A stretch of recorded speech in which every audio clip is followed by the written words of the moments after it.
আসসালামু আলাইকুম রহমতুল্লাহ বারাকাত। সবাইকে শুভ সকাল, জার্মানের সকাল। আমরা জার্মানে আসছি ঘুরতে, তো একটা জায়গায় যাইতেছি এক বন্ধুর সাথে, ওর কাছে বেড়াইতে আইছি।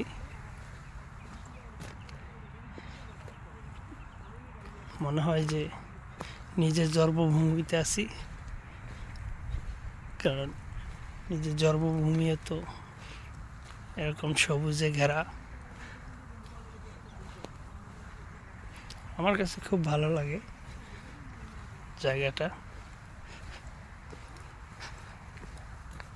খুবই সুন্দর। এই জায়গাটুকুই ঠান্ডা কম বা বরফ নাই, নাহলে সব জায়গায় বরফে ঢাকা। তো ভালো থাকবেন সবাই।